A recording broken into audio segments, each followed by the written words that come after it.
write these things down. I'll go through a couple of different thoughts at random. But I wrote down some of the biggest challenges that we run into, and I was just jotting it on a piece of paper. And one of the biggest challenges I run into, you probably run into, is we say yes to too many things. We need to learn to say no more often. Now, what do I mean? Yes gets us in trouble. I mean, we think in terms of our commitments, our things to people. We say, well, we'll get back to you at a certain time, and then we're stressed out because the traffic or something got in the way. So we run into problems with that. So I want you to write down, one of the things I'm personally going to work on is saying no to more things. So meaning activities, I'm going to do less. I'm going to commit to doing less and work on getting more done in the time I do have allotted. I wrote down here, don't practice with people that pay you. Pardon me. Don't practice with people that pay you. Practice with people that aren't role playing with you. That you are role playing with. In other words, I've really come to the realization that we don't spend enough time in role play. We don't spend enough time in learning our scripts and dialogues and what to say and how to say it. This is kind of evidenced by some work that I've personally done a few weeks before I went on my birthday trip in working on my scripts and my dialogues. Mike says when you know what to say and you know how to say it at the highest level, that you get things done. So, we talk about prospect, present, and qualify. That's what we've been taught from the beginning of time in the sales process. Though that is the sales process. So if you ask agents what's the most important in the sales process, whether it's present or whether it's prospect or whether it's qualifying, so many times over the last 20, 25 years, agents have said it's prospecting. It's prospecting that's the most important thing. And yet we find that when you know what to say and how to say it at a really high level, in other words, if you know your presentation, and we hammer on you all the time, but if you know your presentation, then you're excited about prospecting. That's what happened to me. I worked on my presentation. I tweaked it slightly. I added a few things. I took out a few things. I modernized it slightly, much like most of you are doing now with your virtual presentation, and you're practicing it and polishing it. And the truth is, I wasn't doing that at the level that even you're doing it right now. So I took that on personally and made some tweaks. And now I'm getting such great results. I love doing it. And I mean that I'd rather be doing that than almost anything else, is sharing my story, so to speak, our story, with new agents or veteran agents. And they just go, wow, I want to hear more. I want to hear more about this. I'm excited, which makes my presentation exciting, which makes agents take action faster. And the natural ending to a great presentation is a natural close. So all of a sudden, when I'm talking to people, things are happening. I'm telling you, I'm begging you, forget about telling you, I'm begging you, own your listing presentation. You're good at it, get better. You're great at it, get fabulous. Spend some time doing it. It doesn't take long, but I wrote that down here. It's really important. Don't practice with the people that pay you. Practice with the people that are in our group.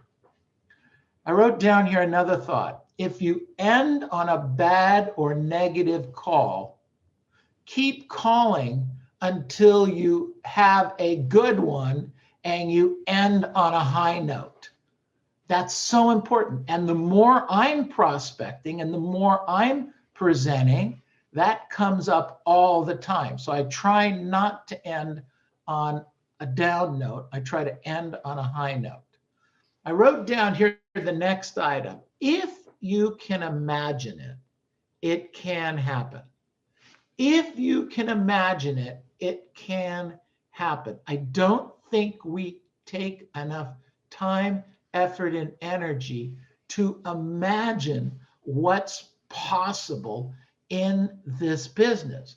And yet we have people around us that are already in the first 4 months centurions. I shared that the other day, and they'll actually be putting out a little sheet on it in the next few days about agents that have already made centurion, double centurion.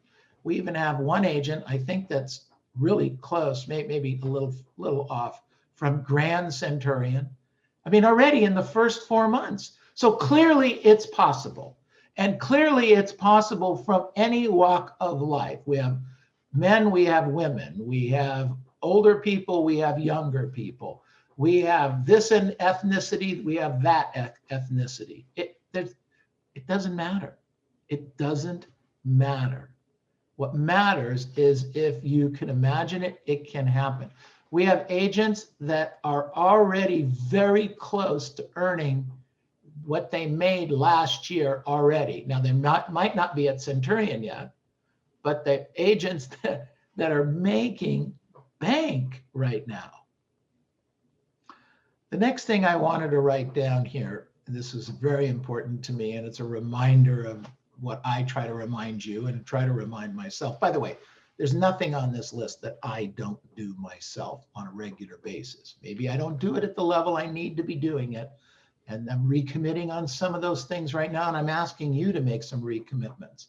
Because what's going to hurt us, even in this great economy that we have for us as real estate agents, is complacency. And if you are getting complacent or you are been complacent, I mean, it's going to clobber you in a very big way. And we have, in my career, 45 years, I have never seen a market like we have right now. Even those of you remember, excuse me, 2006, 2005, 2006, where you could fog a mirror and get a loan. We were closing deals and doing all kinds. Not as good as this market, because this is a real market. This is a solid market. Buyers are buying that are legitimate buyers. Sellers are selling that are legitimate sellers. Great things are happening in the marketplace. So I wrote that down here. You must master the morning, and the morning starts the night before. You must master the morning. When you get the morning right, you get up on time. I got to tell you, I had not gotten up before 8 o'clock, 8:30 in the last 2 weeks. Now, I don't do that. I don't. And I did that, and I was a little bit nervous when 4:50 came around this morning, whether I was going to be able to get out of bed. But I jumped out of bed because I made it my mental mission last night before I went to bed to make sure that I'd be able to jump out of bed and get going. And it happened. You must master the morning. So what time do you get up? When you get up, your clothes need to be laid out so that you can go to the gym or go do the things that you need to do, or take some time and just have some coffee or whatever it is that you do in the morning, and just put your head in the right place, mentally and physically. Make sure that you start prospecting on time. Make sure you role play before that on time. Get yourself focused. Get yourself in alignment. I have not met a company yet, certainly not a company our size, who has 5 days a week, every work day, has role play that starts at 8 in the morning. Then we have another group that works on 8:30, and then prospects at 9 o'clock in the morning. No one in the country, broker, have I met that does what we're doing for you and creating this kind of a platform. No one I'm talking about does this at a company our size. Now there's some 3, 4, 5 man offices, 2, 3 people do that kind of stuff, but nobody with a 200-person company. No one. Okay, take advantage of it. You're here. Let's do something with it. I wrote down here, your value doesn't decrease based on someone's inability to see your worth. You didn't get a listing. Somebody didn't see your value, or maybe you didn't show it in the light you should have shown it. But your value does not decrease based on someone's inability to see your worth. Okay? Agents come to the company, agents leave the company, but my value does not decrease because somebody's inability to see my worth to be able to help them move to their next level. We are here for you to do that. We're focused, we're committed, we're consistent. We are all the things we ask you to be, all right? I wanted you to think about this thought. If the low-priced home on the market sells before you get a deal done, or you get your home on the market, you can't sell your home for more than that house sold for, because that sale creates a comp. It doesn't happen in every area, but that was a line that we can use from time to time. So make sure that the client understands that at some point we're going to run into a situation where we can't sustain 9 to 20% increases per year, because at some point people aren't going to be able to buy the houses. So not that the prices are going to drop. I do not see that, but I do see them slowing down. And somebody's going to get caught. You know, remember the game we played as kids, musical chairs? And remember we would walk around 9 chairs, walk around, and there was 10 kids walking around. The music would stop and everybody would try to sit down on a chair, and one kid didn't have a chair and he was out. Well, that's kind of what's going to happen, is that at some point the prices are going to slow down.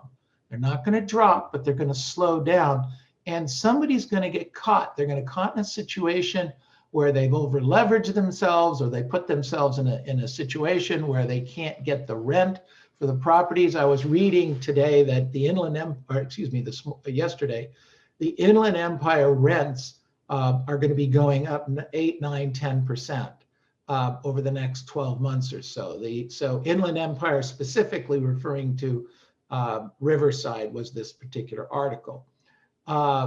And as we go to the higher priced properties, as you go toward West Los Angeles, as you go toward the beach, the rental increases are going to start dropping. Not the rents will drop, but the rental increases will start dropping. So if you need to rent a piece of property, you may not be able to get that value when you move forward for that.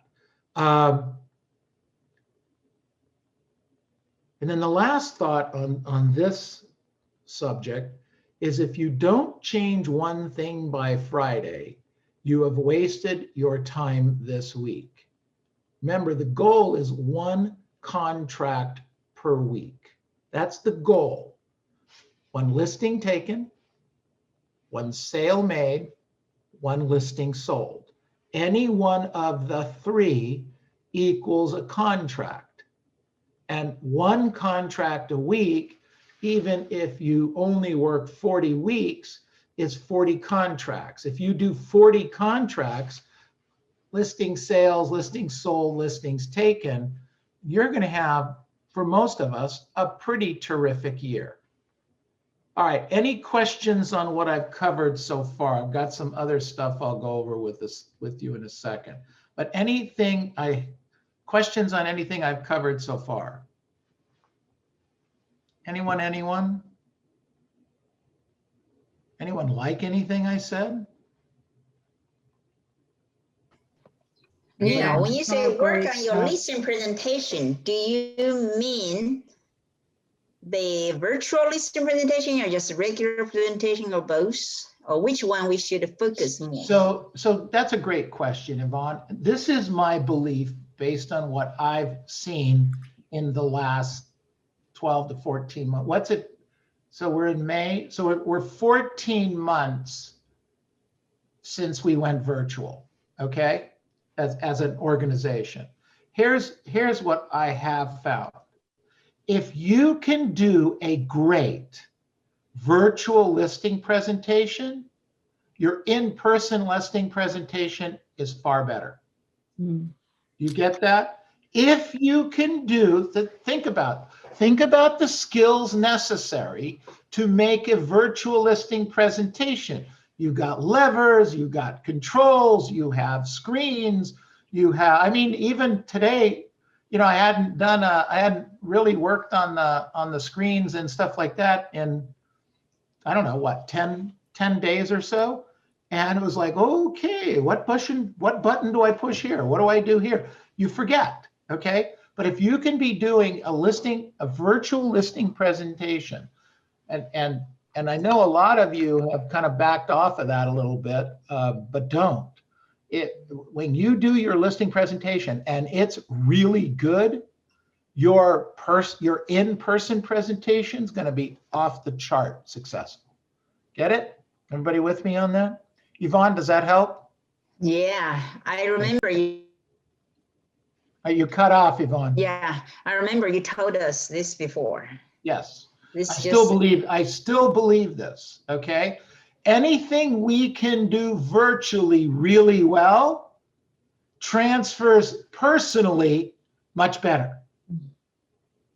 Because virtual's tough. This is tough what I'm doing right now.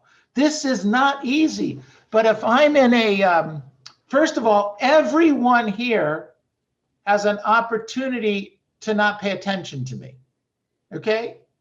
When you're in front of me and I'm doing a class and I have 20, 30, 40 people in front of me and I'm in the front of the room, Robert's in front of the room, we can hold your attention much better. You guys get that?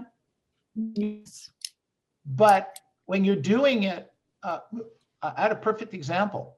I've been doing this with you for a year. I have not done an in-person presentation in 14 months. 2 weeks ago, I was invited to do a presentation in Las Vegas for 300 agents, Americana, Juan Martinez's company.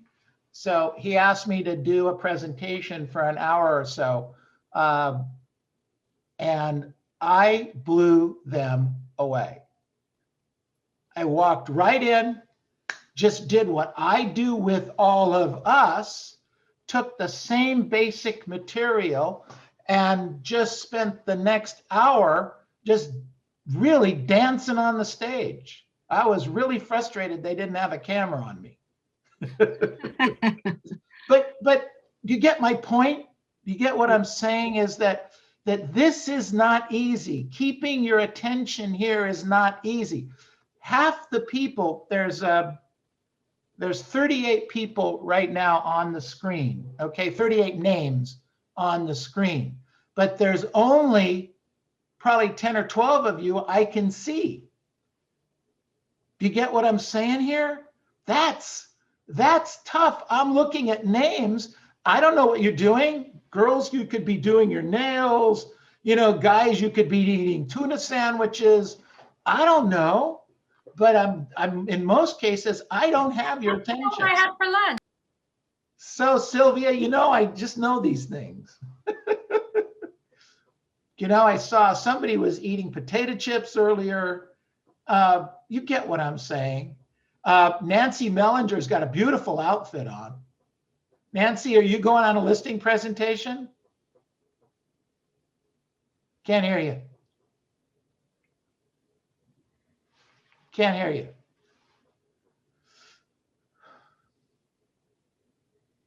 Yes, thank you. Yeah, so you're going on a listing presentation? Yeah. You go, girl. You look terrific. You look Thank you. terrific. Thank I you. don't know if you're wearing boxer shorts down below. No, But no. what I see looks great. Thank you. Anyway, it's all good. It's all good, you guys. Great things are happening here. Okay, any other questions before I go a little bit further? Neil, is your camera on? I don't see you anymore. Me? Yeah, in my screen, your screen is black. No, it's on. We see you. That's you. I see me. Oh, okay.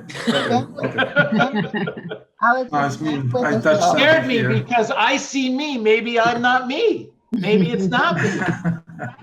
No, I must touch something on here. Okay. Okay. Okay, good stuff. All right, so let me Sorry, go. Neil, I have a question regarding the last point. You said Sure. if you don't change one thing by Friday, and you said one listing taken, you named three like things. I missed that part. So here's the thing. In order to get better, we have to change something every week, okay? Right. Something.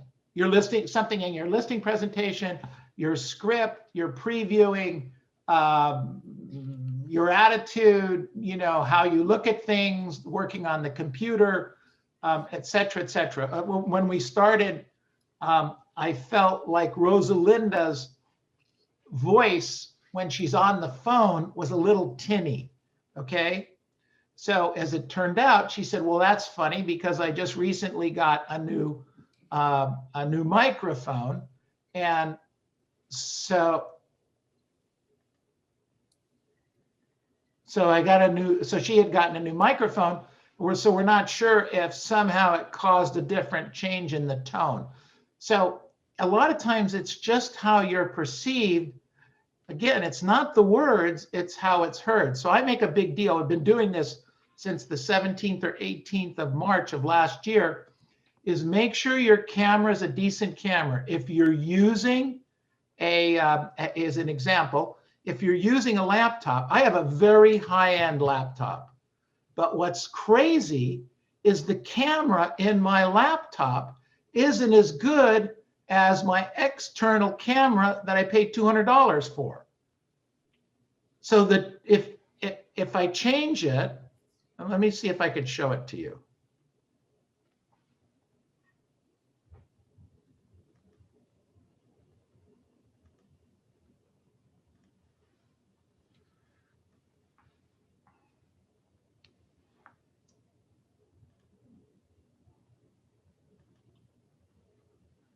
Pretty bad, huh?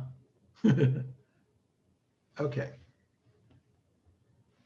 Okay, see that picture isn't as nice? I don't know if you notice it or not. It's just not. I can So- see more your pores though. It's like you see Yeah, more- I can yeah, see it. I can see. So it's not quite as nice. Now I'm going to switch back to the other camera. Oh, yeah, difference. Big difference. Yeah. 200. So I advise everyone, no matter what you pay for your laptop, don't use in fact, don't get an internal camera if you can help it. Okay? Mhm. I need a new mic. But check on the microphone. You know, I have this Yeti microphone that actually my wife gave me this for my last birthday. Wow. Interesting. Want to see what she gave me for this birthday? Yes. Let me. Yes. Another camera, he looks bigger, and on this one, he looks smaller. Because of the angle on the laptop. Guys, see this? Hmm. Okay, so my favorite scotch is a 21-year-old Belvini, okay? So my wife in the last year took on embroidery, and she's making things for the grandchildren when they become bar and bat mitzvah. They'll have something from her that she handmade. It's just something she's doing. So she had this design made by an artist, and then she embroidered this whole thing by hand. You can't really, this doesn't do it justice. Is the bottle embroidered? Yeah, the bottle is embroidered with gold thread. This is gold thread, and then this is white That's a embroidery. lot of work. Wow. Everything in the black, she embroidered, and she did this while we're both sitting watching television in the evening. I had no idea she was working on this. She would have it underneath her other things that she was embroidering. So, but Wow. pretty amazing stuff. Anyway, I don't know what the hell I brought that She up. should come to give us a lesson. On As a embroidery. woman realtor. Yeah, she gives a lesson on cussing because it's a labor of love. She's just That all hand embroidered? It's not Yeah. machine? all hand. Oh my gosh, that's a lot of work. Yeah. She does. She's doing these tallest bags and challah covers for all the grandchildren. So she did that. Anyway, the point is that I don't know what the hell the point was. Get it. Work on getting a good camera. It's all about the little things. What time is it? Okay. All right. Well, look, we only have 10 or 15 minutes. What did we learn today, or what other questions do you have on this stuff? Learn how to embroider, Kitty. Find a stress relieving hobby. Embroider, it's not a bad thing to do. It's just she's loving it. I'm not sure she loves it. She's doing it. Alex, that camera, you look very clear there as well. Did you switch cameras? That looks really good. Are you talking to me? Yes, Alex. Yeah, I have to sign off and sign in again to see you guys. For some reason, all the cameras were off on my end, but now I can see the ones that have the camera off. Thank you. Got it. Hey, Neil. Sir. Yeah, like you said, it is important to have a camera when you're doing your virtual presentation. I guess when we doing our, in-person presentation, if we're gonna use a laptop, it's good to use a very good quality laptop that has good, things there that people can see it. I think that also that quality is important, right? Agreed, 100%. And before you ever do a laptop or iPad presentation, practice it about 400 times. That's what I was Because, gonna ask. yeah, or 500 times. Because I guarantee you, plenty will go wrong. And when I first started this whole thing, I was nervous as all get out because I was afraid I couldn't move fast enough. I didn't know what was going on. Now with my camera, well, for instance, I just changed cameras. I mean, I would be so nervous to do that because I would be afraid that we would lose you or something would drop, et cetera, et cetera. But as you do it, so I don't know, Robert, how many virtual days have we been operating? I don't know. What day is it? Well, I don't know. So March 18th is 1 year. Probably 60 weeks, 5 days a week. So probably somewhere close to 300 days. That's a lot of practice, you guys. That's a lot of practice.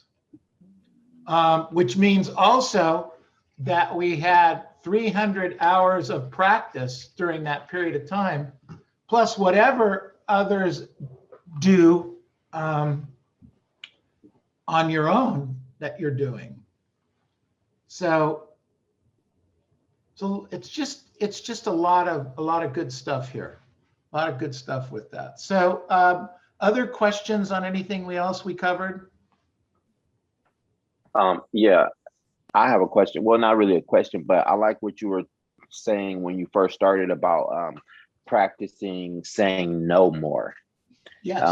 You know, I think that's very important, but it's very difficult, especially when you have kids, you know. So can you just talk about that a little bit more, like how strong you have to be actually to, you know, make that work? I absolutely, Eric, that's a great question and a great point. And, you know, I have similar things, and my wife and I have similar things with that. But first of all, it starts with it's in my opinion, it starts with family first. So I'm going to give you an example, Eric. We have our children over for swim lessons twice a week. Has worked out really, really well. And it's a Thursday afternoon. It started first as a full week when they had vacation, but we have 4 grandchildren under one's 4 and the other are 3. You know, so we have 4 under 4, and the pool is a big concern for us, as it is for anyone. So we had to get them pool safe. And so that was the first concept, how to set that up and what that was going to take to have the person come by. And then I want to be part of this, which means that on Thursday afternoon, my wife around 1:30 will go pick up the grandkids in the San Fernando Valley, and then she'll drive them back here so that they're all here at I guess it's 3:30. The guy comes to do the pool stuff with them. And then each kid has 20 or 25 minutes of pool safety stuff that they do. I want to be part of that. So my day must end at 2:30 in the afternoon for me to be part of this. So I have to back up to make sure that I get everything I need to get done during the week so that I can do this. Same thing with Saturday morning. We do this on Saturday morning at 9:20. It starts, and there's some work I like to do on Saturday morning. So I have to set that up. I have to do some of it before the kids come. I don't want to leave my wife and the parents and everything alone with the grandkids. I want to be part of that. But as you can see, I compartmentalize it over here, and I won't allow a a recruiting presentation, a coaching call, and anything from 2:30 on in the afternoon. Now, I guess about 7, 8 o'clock at night, if I have to answer some questions, I'll answer some questions because the kids are already bathed and going home. Does that make sense? Definitely. Okay. Definitely. But if the kids want Tuesday night too, unless it's an emergency, I don't give them Tuesday night. Mhm. You get what I'm Right. saying? Yeah. Okay. Only if it's an emergency. I'm not a babysitter. This is not a babysitting service. Okay. So I know look, today my 3 of the grandkids have a cold. So, and when the kids are sick, we don't like taking them because now I'm going to get colds again. And I really want to stay away from that. So that becomes a balance. How do we deal with that? Because we don't want to not see the grandchildren, and we don't want to be, off-putting to the parents because they got their own problems. They got business and work to do. It just becomes a balance, but you have to say no, not 100% of the time, but you have to say no. Right. Does that No, help? yeah. No, yeah, it makes total sense. You got to place everything where it needs to go, and then the no's come easier. And then, yeah, exactly. Remember, it's a slippery slope because every time for instance, when I was in the office a while back when we were we were 1 or 2 offices, I would have periods of time where I put a sign up, don't bother me. Okay, I'm prospecting.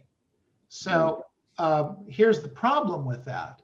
The problem is if my bookkeeper came over to me and said, here, just sign these 3 checks. Now here's the problem. They're usually checks for agents' commissions. I want to give them the commissions. So I run into a balance of what's the right thing to do. But I say for the next hour, don't bother me. Now, in an hour and a minute, put the checks in front of me. But for that hour, don't. The minute I let one check through, here come the whole stack.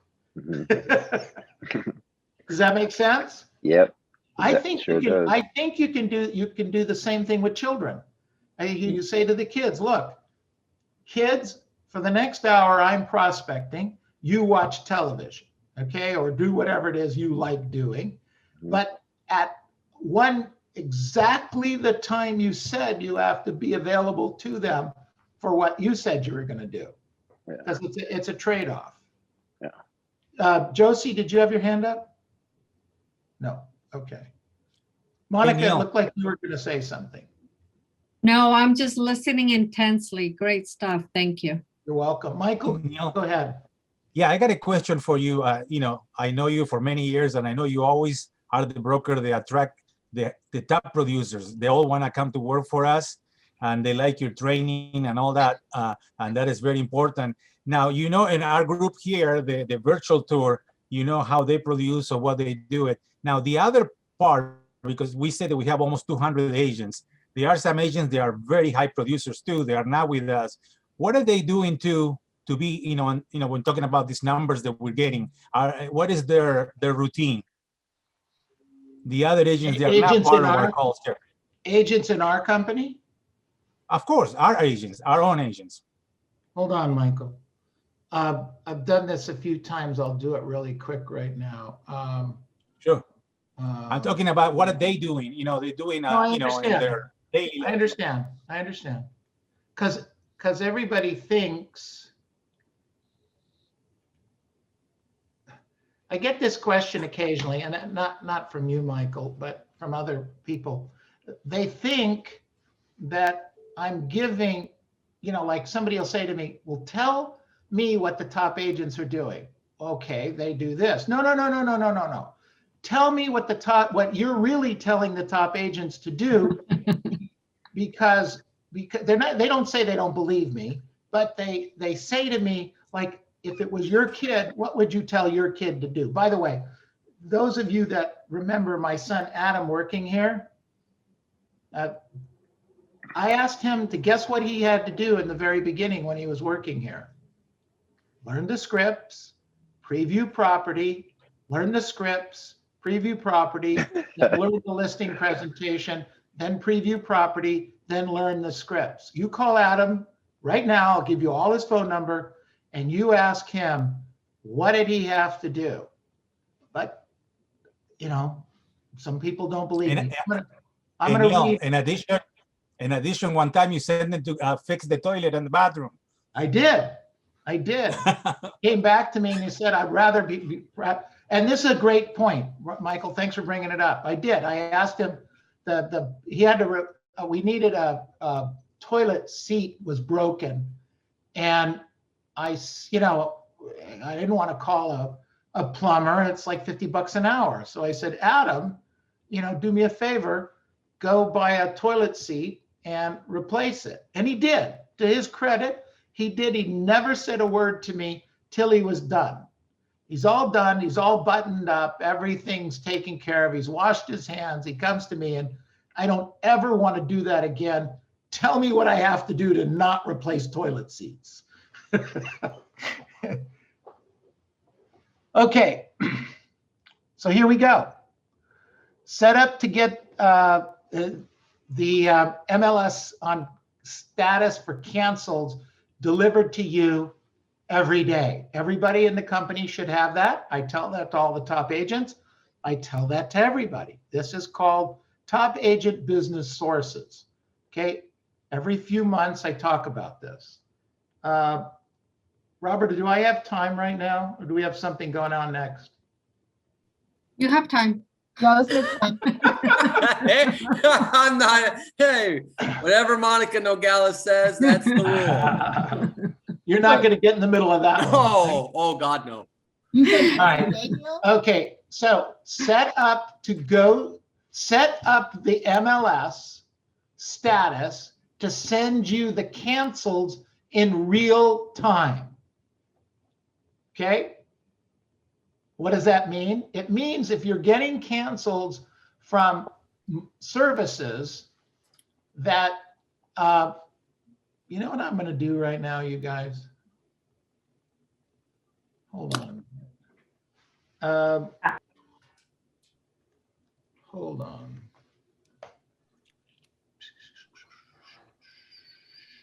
I'm going to piss off the world.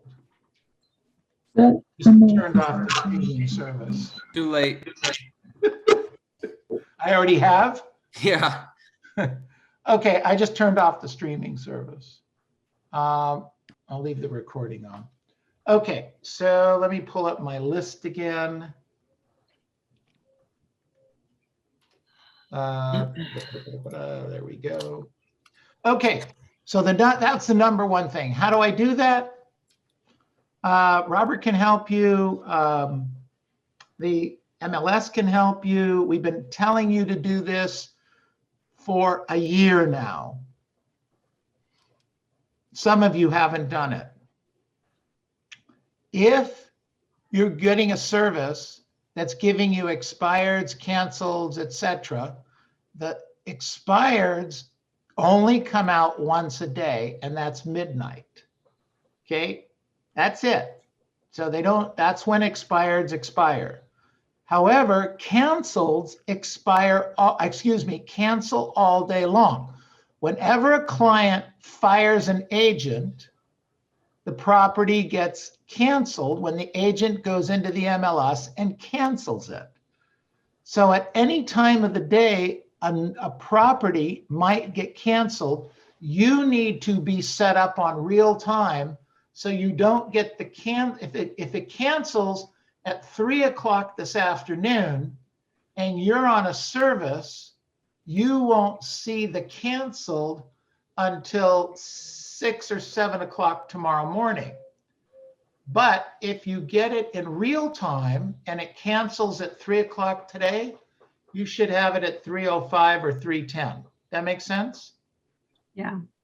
So how do we get the phone number then? If it's not from our leads. You get that, well, if it cancels and the phone number is still in there, you'll get it. If you don't, and you subscribe to a phone service, you do it in reverse directory, put in the address, and sometimes the phone number will come up, sometimes it won't. The third option, and usually the best option, is to go to the door and knock on the door. However, that's why you only want to put the cancels in a market area that you can get to quickly.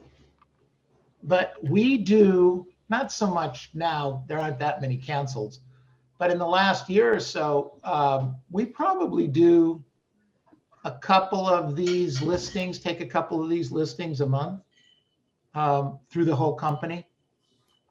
The second point I wrote down here is go see all for sale by owners. Now, there aren't many, but whatever there are, go see them. I wrote down here 3 non-owner occupied out-of-state owners. Non-owner occupied out-of-state owners. Now, I don't want a show of hands. I don't know how to do this. But of the first 3, how many of you have all 3? Anybody? Of the all 3? What? All 3. I have all 3 working for you. No. Nobody? Isn't this interesting? Now, how many times have I shared this list, Robert? Couple. Dozen. A lot. Doesn't? A lot. Okay, so let me go forward. So this isn't going to be a bunch of listings. This is some listings. So I wrote down here, go see all old active listings. Now, when we started doing this a year ago, this was a bonanza. Some agents did it, some agents didn't. But all old active listings, I still think there's a few out there that this would work with. The next one I wrote down is go see all expireds, old and, excuse me, new and old. Go see, meaning at the door or call all expireds, new and old. Hey, Neil, real quick, because I know this question is going to come up. Explain then go see the old active listings. Yeah, I didn't understand that. Oh, okay. So old active listings, don't go see the stuff that's expired in the last year or so. It's a good, thanks for qualifying it. It's a modifier. A year ago, you could go to a year or so because nobody was doing them. Today, I would go to old expireds that are 3 or 4 years old. Why do properties expire? Can anybody tell me? Overpriced. Good point. Almost every listing that expires is overpriced. Very few were marketed improperly or bad pictures, but most are overpriced. So here's an interesting script. If you get a 4-year-old listing, it hasn't been brought back on the market or sold, that property, if you call the seller, say, look, Mr. and Mrs. Jones, I noticed that you had your home on the market 4 years ago, and the property didn't sell. And I'm not sure if you know this or not, but almost all properties don't sell because they're overpriced. Did you know that? Yes, no, whatever.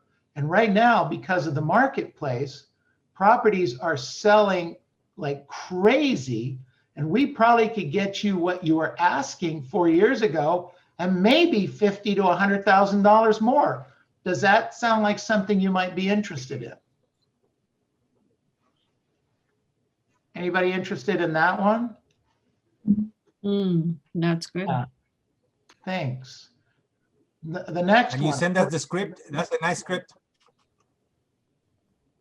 Can I send you the script? I guess I could. Robert, just make a note. Please. For rent by owner, so for rent by owner is a long play. And I still believe that there's a lot of business here. The for rent by owner, to call them and ask them for, by the way, I think this is a good time to do this. Can I tell you why? Why? Yes. Yeah, if I was calling hard. Okay, let me tell you why. Because for the last 3 or 4 months, people have been telling me for rent by owners are not a good source, which means that as soon as somebody says something's not a good source, the agent who wants to believe everybody else that either this is a good source or not doesn't call them. So right now, I don't think a lot of people are calling for rent by owners. So number one, I would be calling all the for rent by owners and reminding them that this is a terrific time in the marketplace. And we have a great for rent by owner script that you guys could use for that. So that's the first thing. The second thing, and I think the most important thing, is that the for rent by owner is phone calls. You have a cell phone number in 90% of the cases, 95% of the cases. You have a cell phone number of the owner of that property. And somebody that owns 1 rental usually owns 2. And somebody that owns 2 rentals usually owns their own house. So you've got the cell phone number of somebody that now owns 3 pieces of property. Now that is a pretty nice phone number. Now, if you do this 3 times a day, that's 15 times a week. And if you do that, that's pretty boring. Most people won't do this, I get it. But if you did that for 40 weeks a year, you're talking about 600 cell phone numbers of people that own 3 properties or more. Is that an important database for you to have? Oh my gosh, huge. Yeah. So I've been only talking about this for a year.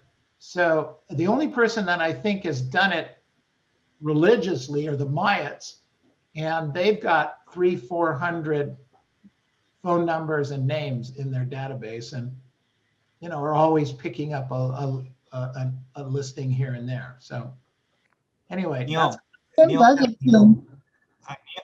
Neil, when you were talking about for sale by owners, I'm noticing lately in Zillow, there's a lot of for sale by owners coming every day, like 2 or 3, more than more, like I said, every day, and not on the regular land voice, but on Zillow.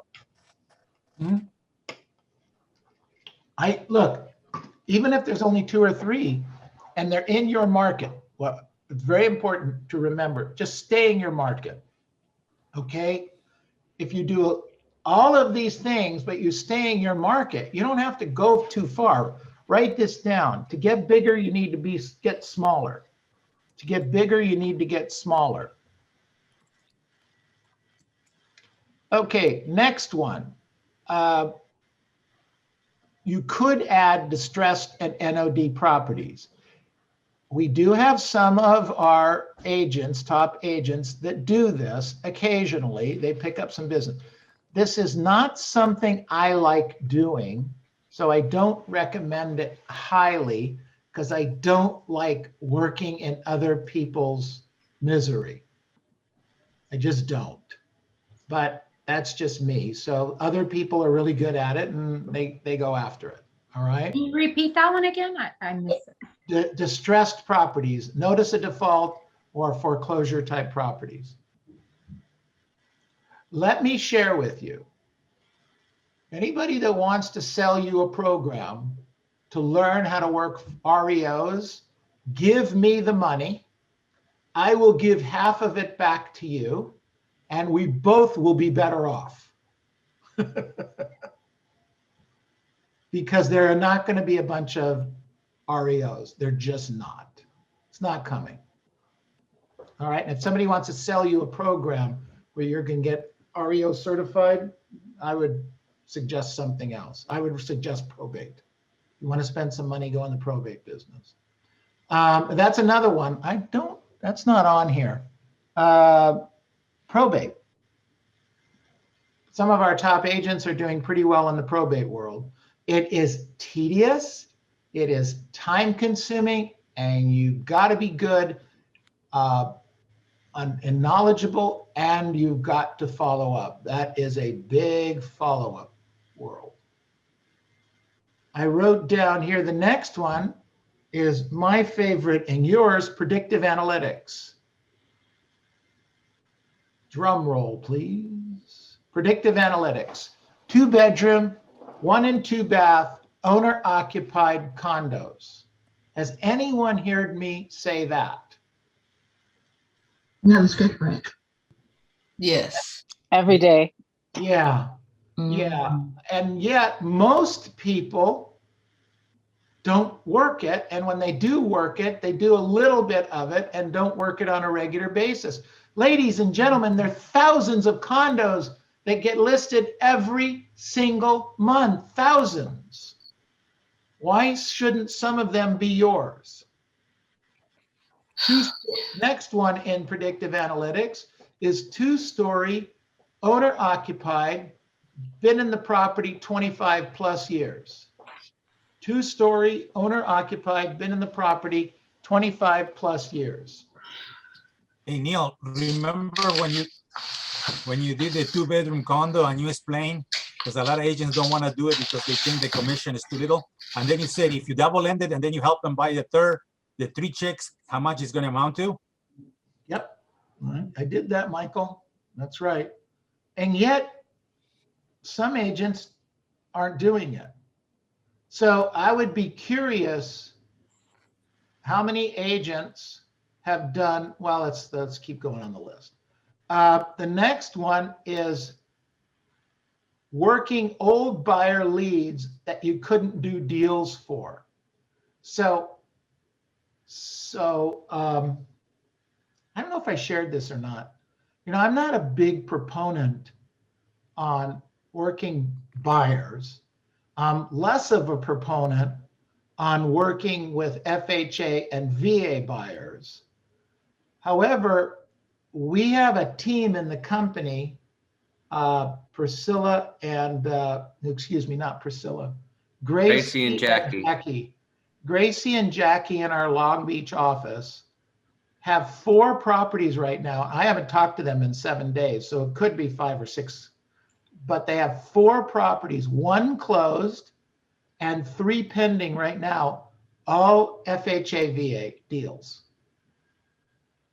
They got accepted out there in the world of craziness. So I'm actually going to interview them, I think in 2 weeks, on how they do what they do. But there's no real magic in it. They just treat the listing agents really, really nice. Isn't that interesting? Okay, so that's old buyer leads. The next one is past client and COI or SOI. So that's just golden. I mean, I know all of you could do a better job with that. And then door knock or phone canvas 200 to 300 doors around all your new listings and all new sales. And if you don't have a new listing or a new sale, then use something from the MLS. I don't recommend you use something from somebody in the office unless you cleared it with the agent in the office. But truth is, you don't need to even work one of ours. There's, you know, hundreds of properties that are selling every month, thousands, I guess, that you can use as, hey, I don't know if you knew this or not, but property came up for sale last week down there on Primrose Lane. It was a 3-bedroom, 2-bath property and sold for $40,000 over list price. How do you know that? You call the listing agent and you say to the listing agent, hey, just checking in on that property you sold down the street. How many multiple offers did you have on that? Oh my God, we had 40. Okay, wow, thanks. And you start calling and telling everybody in the neighborhood that there were 40 offers and you have 39 buyers that didn't get the deal. And were they planning on listing or selling, or where were they moving to? And then the new idea that I came up with, I don't know, 15 years ago, go preview property. I used to do a 5-5-10, but there's expireds are really very difficult. And you know, Robert's point on the expireds is, if you're not a master at the scripts and dialogues on expireds, don't go. You're going to frustrate yourself and make yourself nuts. Don't go. All right. But if you're a master, meaning you can do this, the expired script and dialogue, you know, and Robert or myself will be the role play partner. And, you know, if we clear you and we think you're pretty good at it, then go do it. But if you can't get past us, you're going to be spending a lot of time, effort, and energy for no return. But you could preview property, and you could go out and door knock and preview that. And then if you don't preview it, you could still door knock around a just listed or a just sold and talk about it and hit 10 doors around it. So wouldn't that be kind of cool? Preview a piece of property and then hit 10 doors around it. That's kind of modified 5-5-10. Did you say a moment ago 200 doors? I thought I heard 200 doors. 300 doors around new listings and new sales. Yours or anybody else's, but I don't recommend you do it around one of our listings or one of our sales unless you cleared it with the other agent, with our agent. But remember, you can't say it's your listing or your sale, all right? Your neighbor sold XYZ. Correct. Hey, Neil, when you're gonna go up previewing, you need to follow a protocol, right? With the PD form and all that, even though it's a preview. You know, Michael, I don't know. That's Cindy's territory.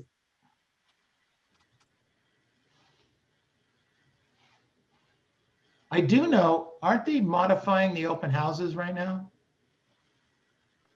That was like so Monday, Neil.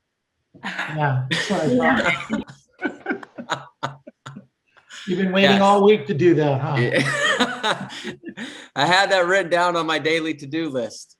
I'm just waiting for the opportunity. Yeah. Yes, they are modifying. Open houses are available with specific requirements. All right. Okay. So that's what top agents are doing, everybody.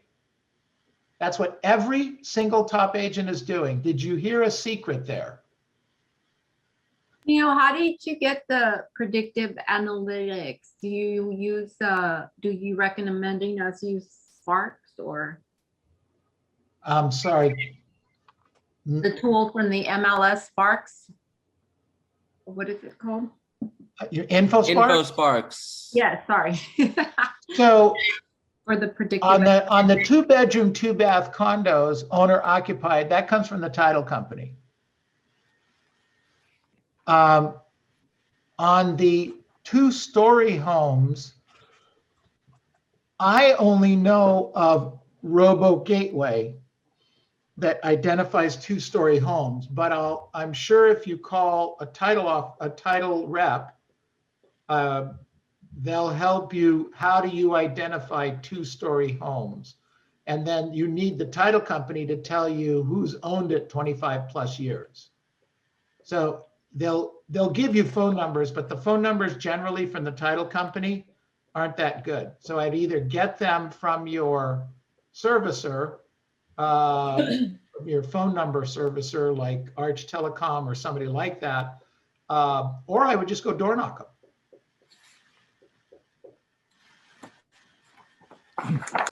Thank you.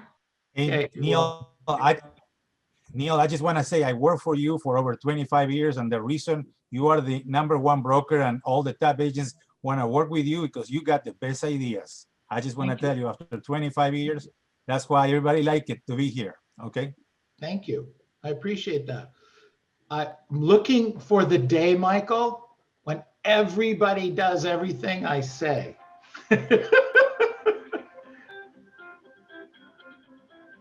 All right, other questions?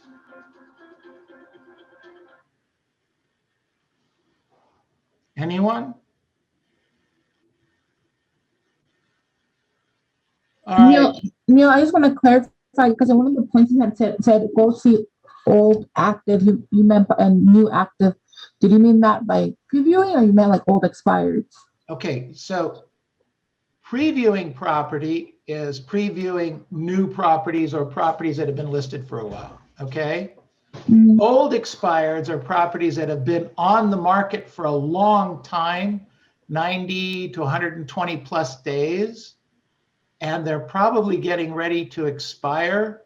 And in this marketplace, if something hasn't sold, or there's something really radically wrong here, okay? So the seller's probably considering changing agents or changing companies. So if you've gone there, introduced yourself, you don't solicit the listing. We never want to do that. We don't want to be in that situation. But meet the client, meet them, find out where they're moving. There's nothing wrong with asking a client where they're moving to. Right, Cindy? Cindy's not talking to me. Okay, but anyway. Robert, what's next? I got to roll.